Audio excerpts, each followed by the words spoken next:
प्रिय विद्यार्थियों, नमस्कार। मेरा नाम प्रीतम सिंह शेखावत है। आरपीएससी द्वारा आयोजित वरिष्ठ अध्यापक हिंदी भर्ती परीक्षा के लिए इन दिनों हम पाठ्यक्रम पर बात कर रहे हैं। और आरपीएससी ने जो पाठ्यक्रम आप लोगों के लिए दिया है, आरपीएससी ने वरिष्ठ अध्यापक हिंदी के लिए जो पाठ्यक्रम दिया है, उसमें जयशंकर प्रसाद जी का जो महाकाव्य है कामायनी, उसके श्रद्धा सर्ग को भी पाठ्यक्रम में रखा गया है। हमारे लिए पहले कुछ बातें देखने जैसी हैं। पहली कि कामायनी एक महाकाव्य है,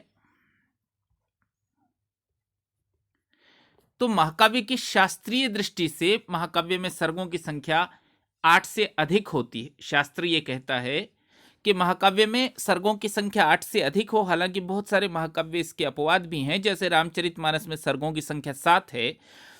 कामायनी जयशंकर प्रसाद जी द्वारा रचित महाकाव्य है, उसमें सर्गों की संख्या 15 है।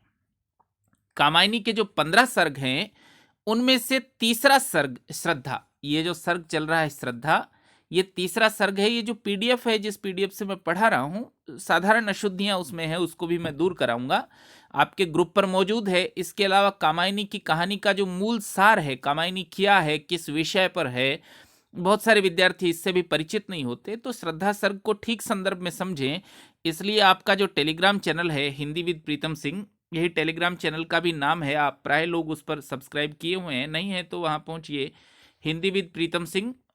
इस पर लगातार मैं पीडीएफ भेजता रहता हूँ। टेलीग्राम चैनल का भी यही नाम है।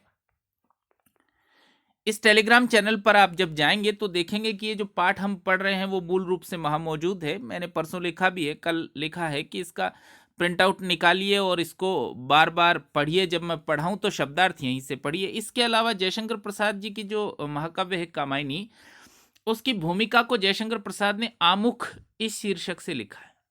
उसकी जो भूमिका है जयशंकर प्रसाद ने आमुख इस शीर्षक से लिखी है। कामायनी के 15 सर्ग और श्रद्धा सर्ग का मूल पाठ, ये कामायनी जो मूल पुस्तक मेरे पास थी उसको भी पीडीएफ के रूप में आप लोगों के पास भेजा है, तो आमुख को भी आवश्यक रूप से पढ़िए। हालांकि आमुख पर जयशंकर प्रसाद के जो कथन है उस पर हम अलग से कक्षा करके भी बात करेंगे, पर मूल पढ़ना आप लोगों के लिए आवश्यक है ताकि आप समझ सकें बातचीत क्या है। तो कामायनी जो जयशंकर प्रसाद जी का महाकाव्य है, उसकी कहानी क्या है, इसको बहुत संक्षिप्त में मैं समझा रहा हूं। सृष्टि में जल प्रलय से कहानी शुरू होती है। सृष्टि में जल प्रलय से कहानी शुरू होती है और जल प्रलय के बाद बसते हैं मनु हिमालय के पास। मनु को मिलती है श्रद्धा और दोनों मिलकर एक नया संसार शुरू करते हैं। पर कालांतर में मनु श्रद्धा से रुष्ट हो जाता है और दूर चला जाता है इड़ा के पास। जब वो इड़ा के पास जाता है तो मनु और इड़ा मिलकर एक नया संसार बनाते हैं। लेकिन मनु इड़ा पर बलात् अधिकार करना चाहता है, इससे प्रजा रुष्ट हो जाती है और मनु उस हिंसा में घायल हो जाते हैं। फिर श्रद्धा मनु के पास वापस आती है और मनु को लेकर हिमालय चली जाती है।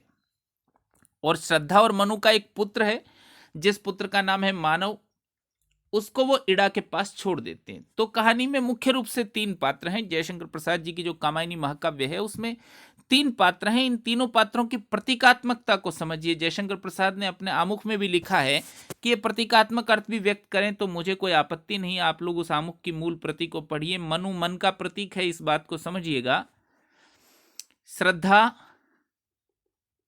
श्रद्धा की प्रतीक है और इड़ा बुद्धि की प्रतीक है।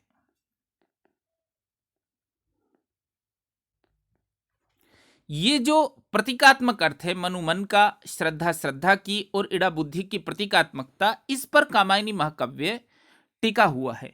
जयशंकर प्रसाद का संदेश बहुत साफ है कि मनु यानी मन जब तक श्रद्धा के साथ रहता है तब तक वो सुखी रहता है। जब वो बुद्धि की ओर अधिक झुक जाता है, जब वो मन आपका बुद्धि की ओर चला जाता है, तो अशांति और कष्ट शुरू होता है।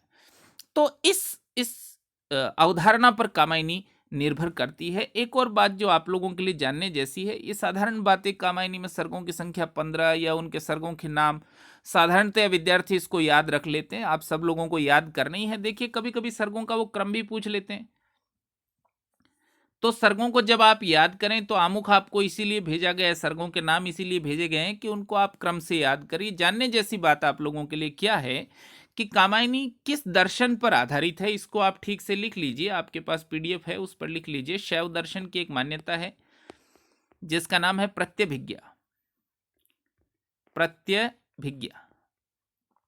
इस बात को ठीक से समझिए। कामायनी शैव दर्शन की प्रत्यभिज्ञा मान्यता पर आधारित है। इसको आवश्यक रूप से लिख लीजिए। मुझे लगता है वरिष्ठ अध्यापक या स्कूल व्याख्याता भर्ती परीक्षा में सवाल अगर कामायनी को लेकर बनेगा तो यहां बनेगा। कामायनी में जयशंकर प्रसाद ने जिस दर्शन की सृष्टि की है उसको आलोचकों ने आनंदवाद कहा है।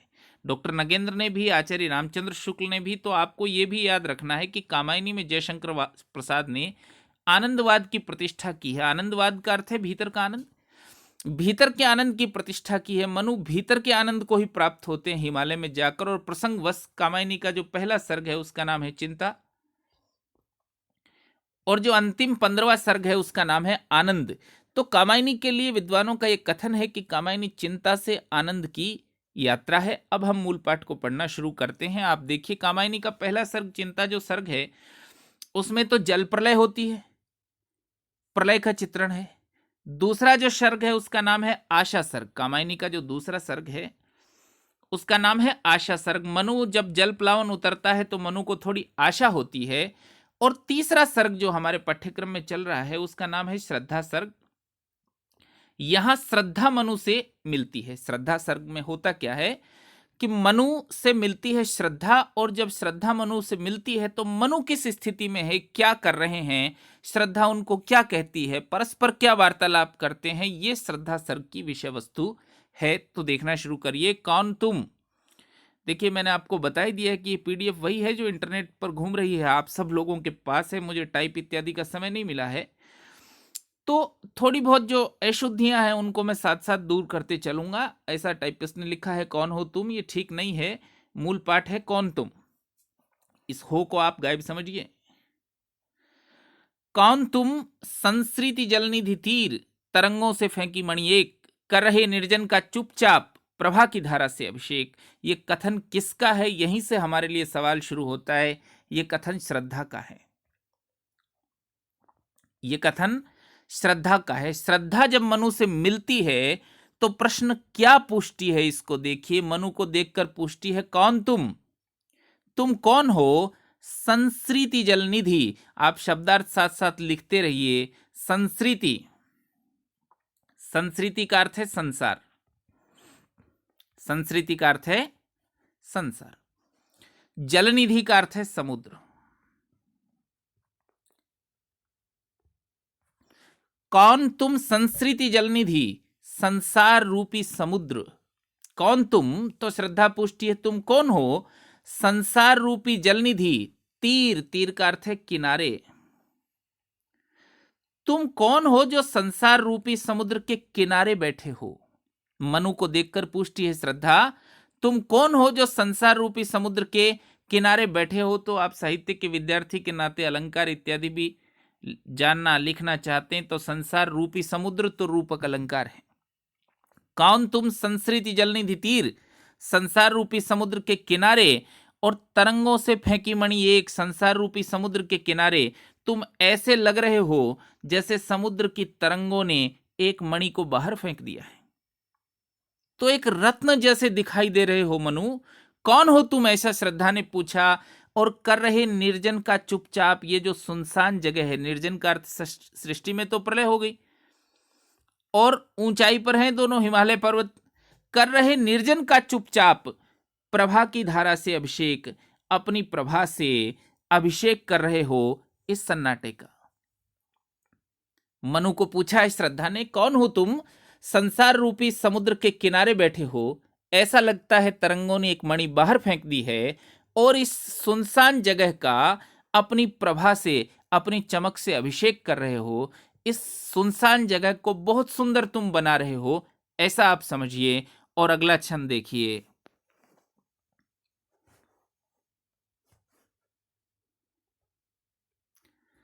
मधुर विश्रांत और एकांत।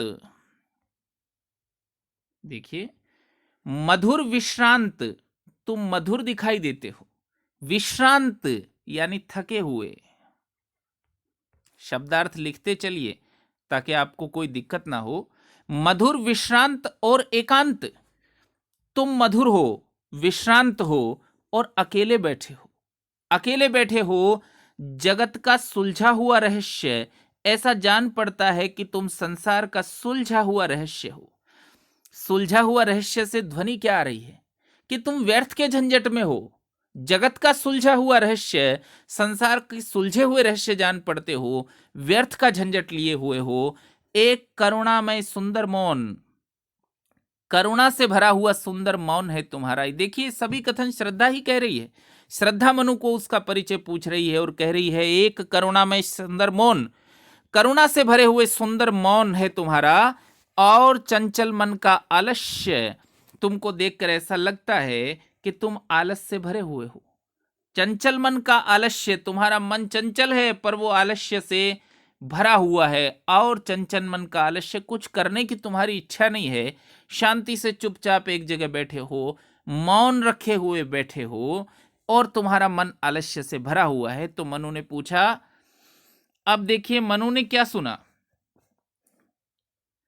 सुना मनु ने मधु गुंजार, सुना यह मनु ने मधु गुंजार। मधु गुंजार का अर्थ है मधुर ध्वनि। देखिए प्रसंगवश आप लोगों को बता दे रहा हूं कि श्रद्धा जो है वो मनुष्य को प्राप्त हो तभी मनुष्य ठीक रहता है। आपको बता ही दिया है कि श्रद्धा का, मनु मन का और इड़ा बुद्धि का प्रतीक है। तो श्रद्धा ही मनुष्य के लिए ठीक है। ये कामायनी का मूल दर्शन है। और देखिए कामायनी का नाम, कामायनी किसके नाम पर है, ये भी एक प्रश्न बनता है। तो श्रद्धा के नाम पर है। वो काम गोत्र में उत्पन्न हुई है, इसलिए कामायनी कही जाती है। आप लोगों को प्रश्न पूछा जा सकता है, इसको ठीक से समझिएगा कि कामायनी का नाम। अब देखिए महाकाव्यों का नाम नायक के नाम पर, उनके जीवन चरित्र के नाम पर रखने की परंपरा रही है। जैसे रामायण राम के जीवन पर है, पर श्रद्धा स्त्री के जीवन पर लिखा गया महाकाव्य है। ये उसकी विशेष बात है। छायावादी कवियों ने स्त्री को श्रेष्ठ, ऊंचा, महत्वपूर्ण स्थान दिया। कामायनी उसका एक प्रमाण है। सुना यह मनु ने मधु गुंजार, मनु ने मधुर ध्वनि सुनी और मधुकरी का सा। और ये गुंजार कैसा था? मधुकरी, मधुकरी का अर्थ आप भ्रमरी लिखिए, भ्रमर की मादा ऐसा समझिए। मधुकर यानी भंवरा, और मधुकरी स्त्रीलिंग बनाया है उन्होंने, जैसे भंवरी गूंज रही है। मधुकर लिखते तो ठीक नहीं होता, श्रद्धा तो स्त्री है। तो मधुकरी कासा जब सुना मनु ने यह मधु गुंजार। देखिए इसको दो दो पंक्तियां मिलकर सेंस बनाएंगी, इस बात को पकड़िएगा। अगर आप ठीक ढंग से समझेंगे तो बहुत साधारण अर्थ है उसका। सुना मनु ने यह मधु गुंजार, मनु ने यह आनंदपूर्ण ध्वनि सुनी, मधुकरी कासा। और वो ध्वनि कैसी थी? भंवरी के गुंजार जैसी। मधुकरी कासा, तो देखिए सुना मनु ने यह मधु गुंजार, मधुकरी कासा। तो अलंकार क्या है? एक चीज को दूसरी चीज के समान बताया जाए तो अलंकार होता है भाई उपमा। सा है, से है, सरिस है, सम है, सदृश है। देखिए अलंकार भी आपके पाठ्यक्रम में चल रहे हैं। विद्यार्थी बहुत बेचैन रहते हैं, फोन इत्यादि आता है, बहुत समाचार जो परिचित विद्यार्थी हैं उनके आते हैं। मैं आप लोगों को बता रहा हूं कि पाठ्यक्रम में जो भी लिखा है, जो भी आपके पाठ्यक्रम में लिखा है, वो सब इसी मेथड से आप लोगों के पास पहुंचेगा। पर एक दिन में एक से अधिक कक्षाएं करना इत्यादि संभव नहीं हो सकेगा। तो पाठ्यक्रम आप लोगों का पूरा होगा। कल परसों में संभवतः हम पाठ्यक्रम पर विस्तृत चर्चा करेंगे कि इसको कैसे हम पूरा कराएं। सुना यह मनु ने मधु गुंजार, मनु ने मधुर गुंजार सुना, मधुकरी कासा, भ्रमरी जैसा जब सानंद। सानंद का अर्थ है मनु आनंदित हुए। किसी मनुष्य की आवाज उन्होंने सुनी ही नहीं थी प्रलय के बाद, पहली मनुष्य मिली है वो श्रद्धा है, उसकी आवाज सुनी तो मनु को बहुत आनंद हुआ। और देखिए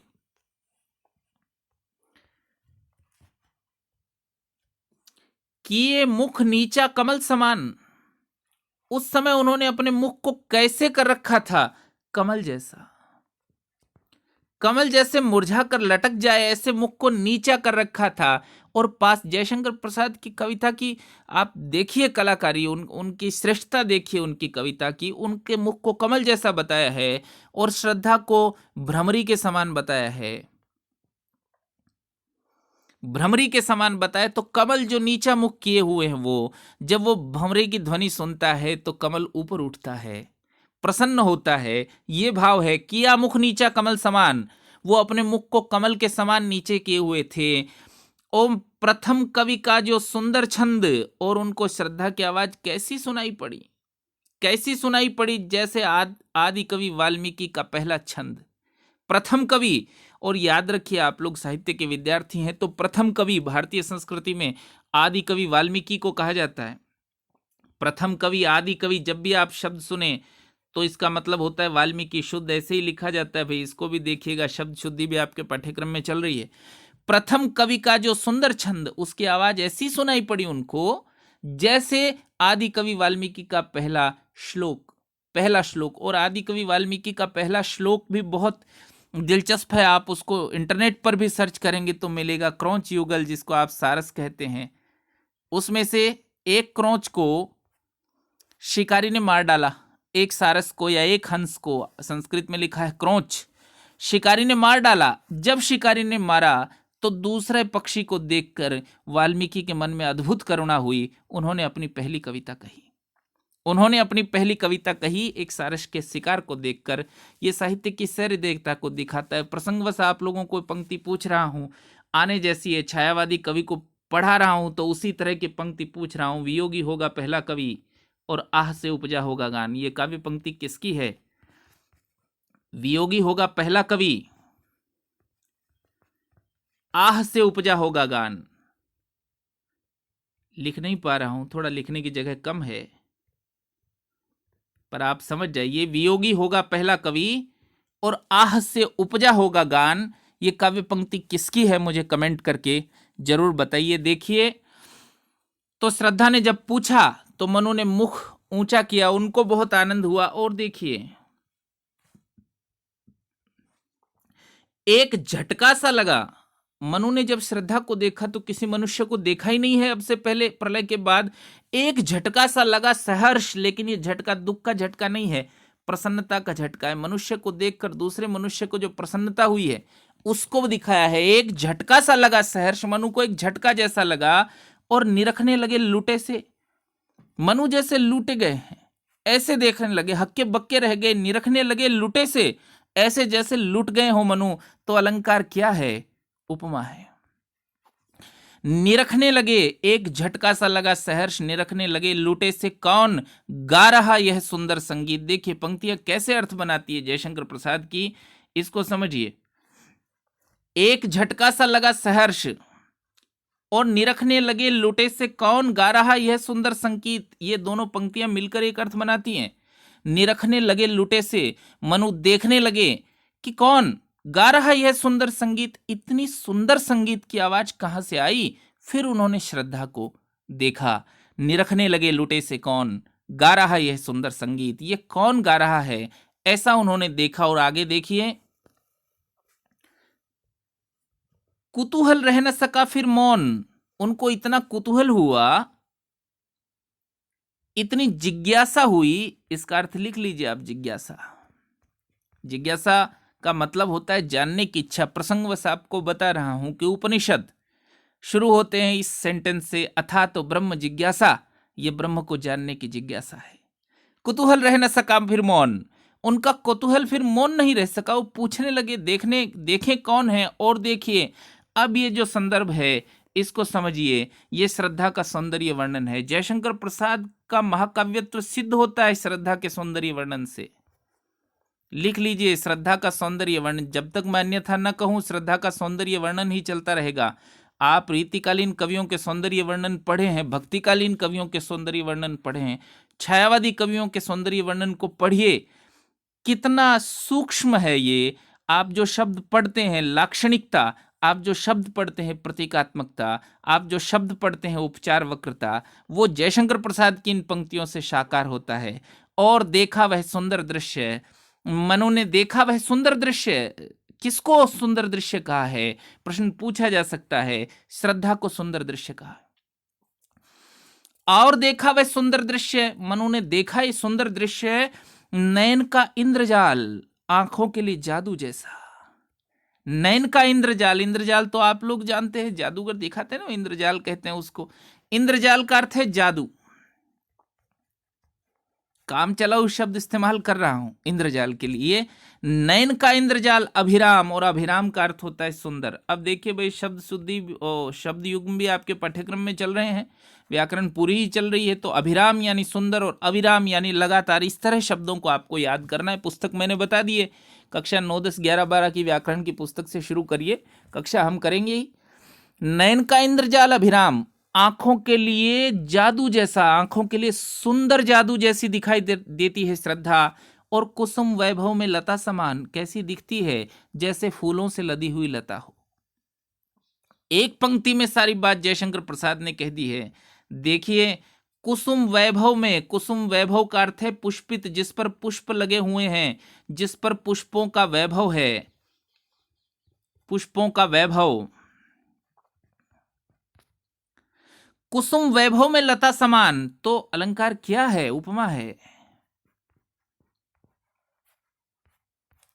कुसुम वैभव में लता समान, ऐसी दिखाई देती है श्रद्धा जैसे फूलों से लदी हुई लता हो।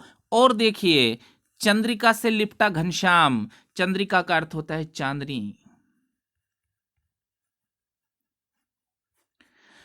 चंद्रिका से लिपटा घनश्याम, घनश्याम का अर्थ है बादल, जैसे कोई बादल चांदनी में लिपटा हुआ हो। देखिए कितनी अनूठी सौंदर्य वर्णन है। चंद्रिका से लिपटा घनश्याम, ऐसी दिखाई देती है श्रद्धा जैसे चांदनी से लिपटा हुआ बादल हो।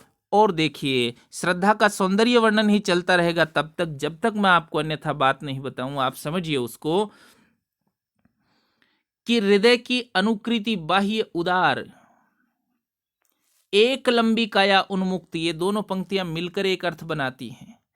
एक लंबी काया उन्मुक्त, इसको समझिए आप। एक लंबी काया उन्मुक्त, श्रद्धा लंबी है, शारीरिक रूप से लंबी है, उन्मुक्त और खुली हुई।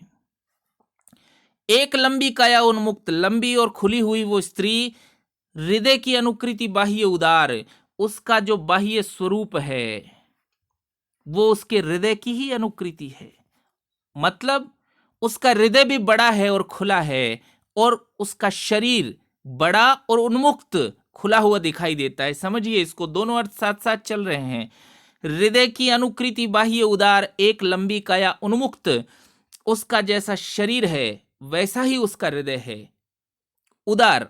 और देखिए क्या उपमा दी है, मधुपवन जो क्रीडित, मधुपवन क्रीडित जो शिशु साल, साल एक वृक्ष होता है भाई, लंबा वृक्ष होता है साल का, साल एक वृक्ष का नाम है। मधुपवन क्रीडित जो शिशु साल, शिशु साल, मधुपवन का अर्थ है बसंत की हवा, लिख लीजिए बसंत की हवा।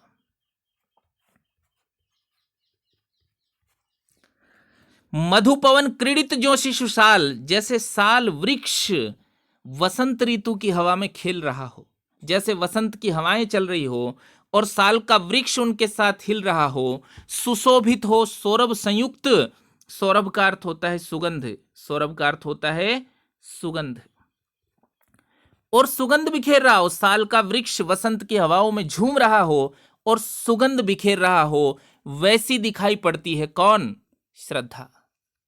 तो श्रद्धा का सौंदर्य वर्णन है, उसका हृदय जितना उदार है उतना ही विशाल उसका शरीर है, उन्मुक्त उसका शरीर है। ऐसा लगता है जैसे साल वृक्ष वसंत की हवाओं में खेल रहा हो, सुगंध बिखेर रहा हो।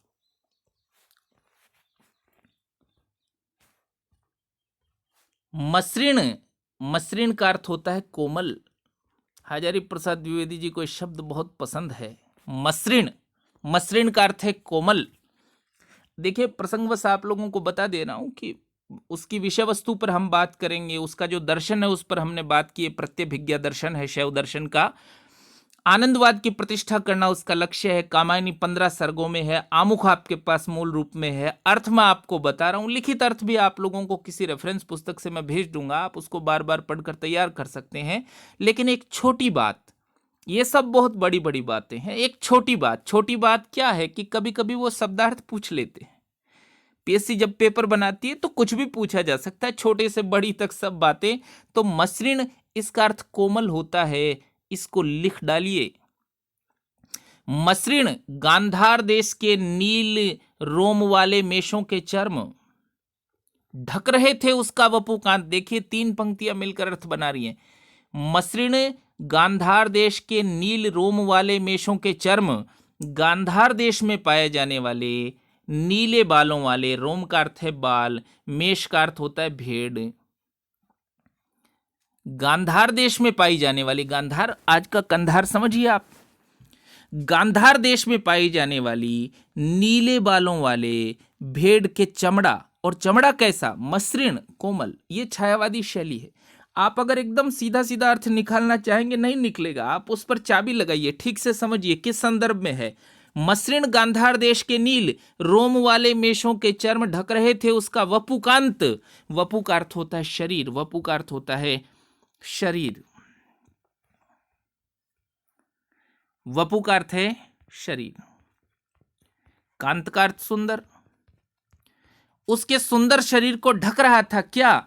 गांधार देश की मेष जो है उसकी खाल, उसकी चर्म से उसने अपने शरीर को ढक रखा है। अगर वो छोटा साधारण सवाल बनाएंगी पीएससी तो इस तरह भी प्रश्न बना सकती है, श्रद्धा का शरीर किससे ढका हुआ है? आप देखते रहिए।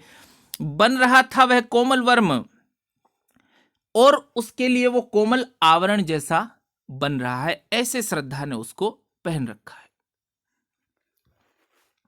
और देखिए जयशंकर प्रसाद की पंक्तियां बहुत मशहूर हुई हैं, पर यह पंक्ति जो अब हम पढ़ रहे हैं इतनी मशहूर कोई और पंक्ति नहीं है श्रद्धा के सौंदर्य वर्णन में। नील परिधान बीच सुकुमार, खिल रहा मृदुल अधकुला अंग। नील परिधान, उसके वस्त्र कैसे हैं? नीले रंग के हैं। और सुकुमार का अर्थ है कोमल, मृदुल का अर्थ भी है कोमल, अधखुला अंग का अर्थ है अधखुला शरीर।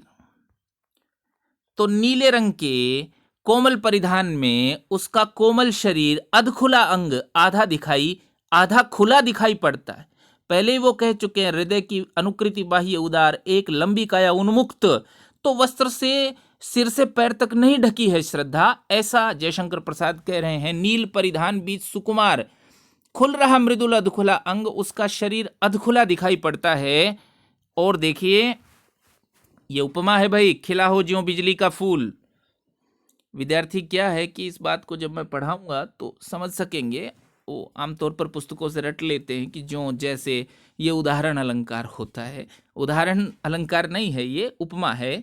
खिला हो ज्यों बिजली का फूल, ऐसी दिखाई पड़ती है श्रद्धा जैसे बिजली का पुष्प हो, बिजली का कोई फूल खिला हो। मेघ बन बीच गुलाबी रंग, मेघों के बीच गुलाबी रंग का क्या? इसको समझिए, गुलाबी रंग का बिजली का फूल। खिला हो ज्यों बिजली का फूल, मेघवन बीच गुलाबी रंग, मेघों के बीच में बिजली का गुलाबी रंग का फूल खिला है, ऐसी श्रद्धा दिखाई दे रही है। ऐसा उसका आधा खुला शरीर दिखाई दे रहा है जो नीले कपड़ों में है। और देखिए कितनी कमाल पंक्तियां जयशंकर प्रसाद की है कि आह वह मुख, और श्रद्धा का मुख। अब मुख का चित्रण है। आह वह मुख, श्रद्धा का मुख कैसा है? पश्चिम के व्योम बीच जब घिरते हो घनश्याम, ऐसा जैसे पश्चिम के आकाश में काले बादल हों। दृश्य बिंब देखिएगा आप, बिंब का अर्थ ही होता है दृश्य बनाना। तो कैसा दृश्य है उसके मुख का? आह वह मुख, पश्चिम के व्योम बीच जब घिरते हो घनश्याम, जब पश्चिम के आकाश में काले बादल घिर जाते हों। श्रद्धा का मुख कैसा? जैसे पश्चिम के आकाश में काले बादल घिर जाते हों और अरुण रविमंडल उनको भेद, और लाल सूर्य, अरुण रविमंडल इसका अर्थ है सूर्य। अब आप छायावादी कविता पढ़ रहे हैं तो ऐसा नहीं करिए कि अरुण का अर्थ अलग लें, रवि का अर्थ अलग लें, मंडल का अर्थ अलग लें। उनकी कविता लिखने की शैली अलग है, इतिवृत्तात्मक नहीं है वो तो द्विवेदी युग है भाई, सब शब्दों के अर्थ देखने हैं आपको। अरुण रविमंडल उनको भेद, और लाल सूर्य उनको भेद कर, किनको भेद कर? काले बादलों को भेद कर दिखाई देता हो छवि धाम। छवि धाम का अर्थ है सुंदर, बहुत सुंदर। छवि धाम का शाब्दिक अर्थ आप लेना चाहे ना तो सौंदर्य का घर होगा। अरुण रविमंडल उनको भेद दिखाई देता हो छवि धाम, जैसे लाल सूर्य उन बादलों को भेद कर सुंदरता का घर दिखाई देता हो। ऐसा क्या दिखाई देता है इसको समझिए। ऐसा दिखाई देता है श्रद्धा का मुख।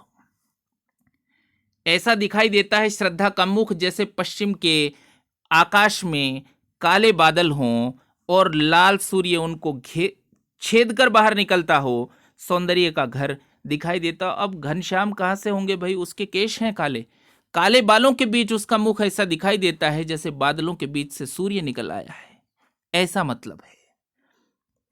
और देखिए, या कि नव इंद्रनील लघु श्रृंग।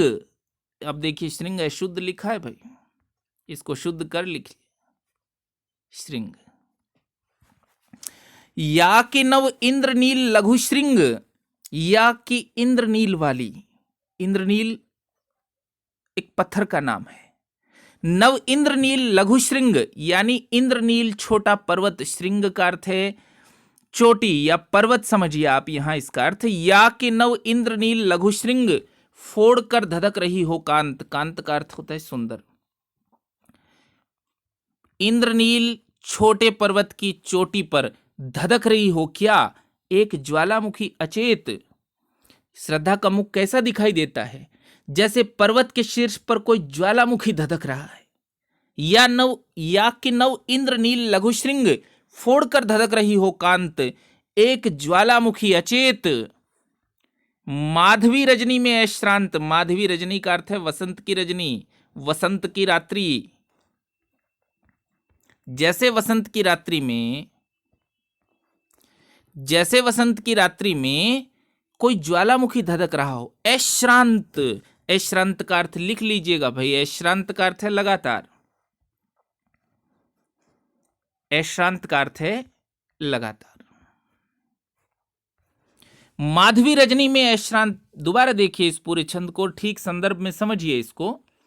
देखिए परीक्षा होने तक सब चीजें हमारे नियंत्रण में है, हम उसको कितना भी धीरे पढ़ें लेकिन इतना अच्छा पढ़ें कि परीक्षा के दिन कोई प्रसंग कोई संदर्भ हम चूके नहीं। या कि नव इंद्रनील लघु श्रृंग, ऐसा दिखाई देता है जैसे कोई इंद्रनील पर्वत है, उसकी चोटी को फोड़कर एक ज्वालामुखी धधक रहा है, एक ज्वालामुखी अचेत। माधवी रजनी में अश्रांत, और ये सारी बात वसंत की रजनी में, वसंत की रात्रि में हो रही है लगातार। वसंत की रात्रि में किसी पर्वत की चोटी पर कोई ज्वालामुखी धधक रहा है, ऐसा दिखाई देता है क्या। श्रद्धा का मुख, इसको समझ लीजिए, लिख लीजिए किसके बारे में है ये, श्रद्धा के मुख के बारे में है ये सब बातें। और देखिए, घिर रहे थे घुंघराले बाल, और श्रद्धा के घुंघराले बाल घिरे हुए हैं अंश, और ये अंश देखने जैसा है। इस अंश का अर्थ होता है भाई कंधा।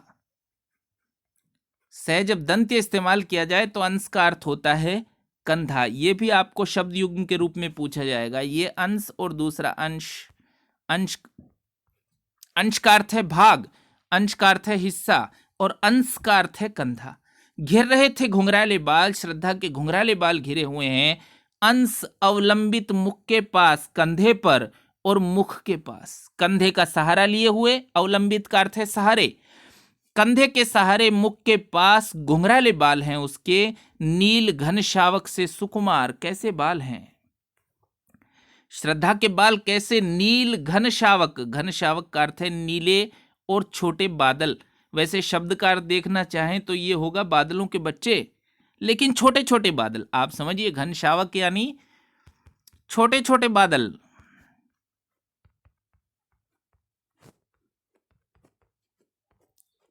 नील घन शावक से सुकुमार, उस श्रद्धा के केश नीले छोटे छोटे बादलों जैसे। और सुकुमार का अर्थ आप लोग सब जानते ही हैं, सुकुमार का अर्थ है कोमल, सुकुमार का अर्थ है कोमल। सुधा भरने को विधु के पास, ऐसा लगता है। सुधा, इसको समझिए, सुधा का अर्थ है अमृत और विधु का अर्थ है चंद्रमा, विधु का अर्थ है चंद्रमा। ऐसा लगता है कि अमृत को भरने के लिए वो चंद्रमा के पास आए हैं। नील घन शावक से सुकुमार, श्रद्धा की क्या दिखाई देता है नील घन शावक से सुकुमार, श्रद्धा के केश। सुधा भरने को विधु के पास, छोटे छोटे बादलों जैसे हैं वो, ऐसा लगता है अमृत प्राप्त करने के लिए चंद्रमा के पास आए हैं। और देखिए, अब श्रद्धा की मुस्कान, ये श्रद्धा का सौंदर्य वर्णन ही चल रहा है, जब तक मैं अन्यथा नहीं कहूं। और उस पर वह मुस्कान, और श्रद्धा की मुस्कान कैसी, रक्त किसलय पर ले विश्राम। किसलय का अर्थ होता है पत्ता, पेड़ का पत्ता जिसको हम कहते हैं। आप लोग अगर रामचरितमानस कभी पढ़े हों तो अशोक वाटिका में सीता जी जब अशोक के नीचे बैठी हैं तो अशोक को यही कहती है, नूतन किसलय अनल समाना, तुम्हारे नए नए पत्ते आग जैसे हैं, इसलिए मुझे अंगारा दो। और उस पर वह मुस्कान, रक्त किसलय पर ले विश्राम, ऐसा लगता है लाल पत्ते पर विश्राम ले रही है। क्या क्या चीज लाल पत्ते पर विश्राम कर रही है भाई? अरुण की एक किरण अम्लान, अरुण का अर्थ है सूर्य। श्रद्धा की मुस्कान कैसी दिखाई देती है? जैसे लाल पत्ते पर सूर्य की किरण सोई हुई हो। अम्लान, अम्लान का अर्थ है बिल्कुल ताजा ताजा, जरा भी म्लान नहीं है, जरा भी मुरझाई हुई नहीं है। अधिक अलसाई हो अभिराम, वो अलसाई हो अभिराम, अभिराम का अर्थ है सुंदर। ऐसा लगता है सूर्य की कोई ताजा ताजा किरण लाल पत्ते पर पड़ी है, ऐसी श्रद्धा की मुस्कान है। पूरे संदर्भ को समझिए, किस बारे में बातचीत हो रही है। अरुण की एक किरण अम्लान, ऐसा लगता है सूर्य की एक ताजा किरण। अधिक अलसाई हो अभिराम, अधिक अलसाई हुई हो, सुंदर हो। और कहां कहां हो? रक्त किसलय पर ले विश्राम। तो श्रद्धा के जो लाल होठ है उनको रक्त किसलय जैसा बताया है उन्होंने, लाल पत्ते जैसा। श्रद्धा की मुस्कान कैसी है? जैसे लाल पत्ते पर सूर्य की एक किरण हो। रक्त किसलय पर ले विश्राम, अरुण की एक किरण अम्लान, अधिक अलसाई हो अभिराम। और देखिए, नित्य यौवन छवि से ही दीप्त, विश्व की करुण कामना मूर्ति। नित्य यौवन छवि से ही दीप्त, और सदैव यौवन छवि से दीप्त, प्रकाशित रहने वाली, यौवन से प्रकाशित रहने वाली, विश्व की करुण कामना मूर्ति, विश्व की करुण कामना मूर्ति, विश्व की करुणा की साक्षात मूर्ति है श्रद्धा। विश्व की सारी करुणा जैसे उसमें दिखाई पड़ती है। नित्य यौवन छवि से हो दीप्त, वो सदैव युवा होने की छवि से प्रकाशित है, और दिखाई पड़ती है उसमें क्या? विश्व की करुणा। और देखिए पंक्ति का अर्थ समझिए, स्पर्श के आकर्षण से पूर्ण, उसको देखते ही उसको छूने का मन करे। स्पर्श के आकर्षण से पूर्ण, वो स्पर्श के आकर्षण से भरी हुई है। और प्रकट करती जो जड़ में स्फूर्ति, जो जड़ है, जो निर्जीव हैं, उनमें भी वो स्फूर्ति उत्पन्न करती है। उसको देखकर निर्जीव भी सजीव हो सकते हैं, ऐसा जयशंकर प्रसाद ने कहा। स्पर्श के आकर्षण से पूर्ण वो इतनी सुंदर दिखाई पड़ती है श्रद्धा कि उसको स्पर्श करने का मन करे, और प्रकट करती जो जड़ में स्फूर्ति, जो जड़ हैं उनमें भी स्फूर्ति उत्पन्न कर रही है। देखिए जयशंकर प्रसाद जी का कलात्मक निवेश देखिए। मनु हारे हुए हालत में है, मनु निर्जीव जैसे ही हैं, मनु लड़ना चाहते ही नहीं, मनु कुछ बदलना चाहते ही नहीं, ऐसे समय में उनको श्रद्धा दिखाई देती है। तो ये हमारा मन है जो जब हार जाता है तो उसको श्रद्धा जीवित कर सकती है। आप इस प्रतीकात्मकता को समझिए। गीता का एक कथन, आप लोग कभी पढ़े हो गीता, कभी सुनी हो गीता, तो गीता में एक बहुत दिलचस्प कथन है, श्रद्धावान लभते ज्ञानम। जो श्रद्धा युक्त हैं वही ज्ञान को प्राप्त करेंगे। स्पर्श के आकर्षण से पूर्ण, प्रकट करती जो जड़ में स्फूर्ति, जड़ में स्फूर्ति को उत्पन्न कर रही है श्रद्धा। श्रद्धा जब मन से मिले तो मन स्फूर्ति से भर उठता है। जो श्रद्धावान है वो उत्साहित रहते हैं। और आचार्य रामचंद्र शुक्ल जी का निबंध चल रहा है, उत्साह वीरों का लक्षण है उत्साह। देखिए कैसी दिखाई पड़ती है श्रद्धा। उषा की पहली लेखा कांत, उषा भी मिसप्रिंट है भैया, ऐसे लिख लेना उषा। उषा की पहली लेखा कांत, लेखा का अर्थ है किरण। मूल पाठ आपको भेजा है भाई कामायनी का, उसको देखिए आप लोग अपने टेलीग्राम चैनल पर, वो उपलब्ध है। आमुख को निकालिए, कामायनी के कथानक का सार आपको भेजा है, उसको निकालिए। व्याख्या भी आप लोगों को मैं भेज दूंगा, पढ़ा रहा हूं। उषा की पहली लेखा कांत, जैसे उषा की पहली किरण हो। और कांत का अर्थ तो आप लोग जानते हैं सुंदर, अनेक बार आ गया है इस सर्ग में, तो पूछा जाना बनता है भाई कांत का। उषा की पहली लेखक कांत, जैसे उषा की पहली किरण हो सुंदर, और माधुरी से भीगी भरमोद, माधुरी से भीगी यानी माधुर्य से भरी हुई, माधुर्य यानी आनंद। जैसे उषा की पहली किरण माधुरी से भीगी, माधुर्य से भीगी हुई है, और भरमोद, मोद का अर्थ है आनंद, आनंद से भरी हुई हो। देखिए, कामायनी का लक्ष्य ही आनंदवाद की प्रतिष्ठा है। आचार्य रामचंद्र शुक्ल ने, डॉक्टर नगेंद्र ने, सब ने कामायनी के विषय में लिखा है कि वो आनंदवाद की प्रतिष्ठा करते हैं। आनंदवाद किस तरह का है उस पर राय अलग अलग हो सकती है, पर आनंदवाद की वो प्रतिष्ठा करते हैं। देखिए, जैसे सूर्योदय की पहली किरण आनंद से भरी हुई हो, और मद भरी जैसे उठे सलज्ज, मद भरी, वो मद भरी होकर नशे से भरी हुई, जैसे उठे सलज्ज, सलज्ज का अर्थ है लज्जा सहित।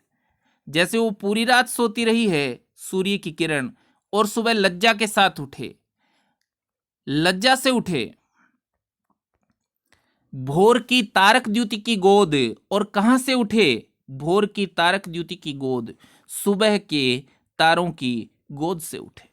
श्रद्धा ऐसी लग रही है जैसे सुबह की पहली किरण है, और वो किरण उठी कहां से है? भोर की तारक द्युति की गोद, भोर में तारों की चमक से भरी हुई गोद से उठी है। और अगला छंद देखिए, कुसुम कानन अंचल में, ऐसा लगता है कानन अंचल में, कानन का अर्थ है वन, कानन अंचल में, जैसे वन अंचल में, जैसे इस वन प्रदेश में, वो जहां बात कर रहे वो निर्जन जगह है। और कुसुम कानन अंचल में मंद पवन प्रेरित सौरभ साकार, जैसे पुष्पित वन में, कुसुम का अर्थ होता है पुष्प, पुष्पों से भरे हुए वन में मंद पवन प्रेरित सौरभ साकार, जब पवन चलती है तो बड़ी सुगंधित होती है। पुष्पों से भरे हुए वन में चलने वाली हवा जैसी है श्रद्धा। रचित परमाणु पराग शरीर, और उसका सारा शरीर किससे बना है? परमाणु पराग शरीर, जैसे पुष्पों से ही बना है, पुष्प में ही होता है पराग। रचित परमाणु पराग शरीर खड़ा हो ले मधु का आधार, मधु का अर्थ रस होता है, शहद होता है, आनंद होता है। ऐसा लगता है कि जैसे उसका संपूर्ण शरीर ही पुष्पों के पराग से निर्मित हुआ है। मंद पवन प्रेरित सौरभ साकार, देखिए, कुसुम कानन अंचल में मंद पवन प्रेरित सौरभ साकार, जैसे पुष्पित वन में सुगंधित हवा चले। रचित परमाणु पराग शरीर, और पुष्पों से, पुष्पों के पराग से ही किसी का शरीर बना हो। खड़ा हो ले मधु का आधार, आनंद के आधार पर, रस के आधार पर उसका पूरा शरीर खड़ा है। और पड़ती है उस पर शुभ्र, और पड़ती हो उस पर शुभ्र, शुभ्र का अर्थ है उजला या श्वेत। नवल मधुराका मन की साध, मधुराका, राका का अर्थ होता है चांदनी रात्रि, पूर्णिमा। नवल का अर्थ है नई, मधु का अर्थ है वसंत। और पड़ती हो उस पर शुभ्र नवल मधुरा का मन की साध, ऐसा लगता है वसंत की पूर्णिमा का उजाला उस पर पड़ता है। वो पुष्पों से ही उसका सारा शरीर उसकी सुगंध से ही निर्मित है। ऐसा लगता है उस पर वसंत की रोशनी, वसंत ऋतु में जो पूर्णिमा है उसकी रोशनी उस पर गिर रही हो। हंसी का मद विह्वल प्रतिबिंब, हंसी का मद विह्वल प्रतिबिंब, मधुरिमा खेला सदृश अबाध, और उसकी हंसी मद से भरी हुई हंसी है। हंसी का मद विह्वल प्रतिबिंब, मधुरिमा खेला सदृश, सदृश का अर्थ होता है समान, सदृश का अर्थ होता है समान। मधुरिमा खेला सदृश आबाद, सदृश का अर्थ आप लिख लीजिए समान। हंसी का मद विह्वल प्रतिबिंब, और उसकी हंसी मद विह्वल प्रतिबिंब, प्रतिबिंब को दिखाती है। और मधुरिमा खेला सदृश आबाद, और मधुरिमा का अर्थ है चांदनी। उसकी जो मुस्कुराहट है वो स्वयं मधुरिमा का ही साक्षात रूप है। वसंत की सुगंध उसके पूरे शरीर से आ रही है, और उसका संपूर्ण शरीर, उसकी जो मुस्कान है, उसकी जो हंसी है, वो मधुरिमा का ही एक रूप है। और कहा मनु ने, अब देखिए ये श्रद्धा का सौंदर्य वर्णन समाप्त हो रहा है, श्रद्धा का सौंदर्य वर्णन समाप्त हो रहा है और मनु अपने बारे में बता रहे हैं। श्रद्धा ने पूछा है मनु को कि तुम कौन हो, कैसे दिखाई देते हो। फिर श्रद्धा का सौंदर्य वर्णन है और अब मनु का अपना कथन शुरू होता है। देखना शुरू करिए इसको।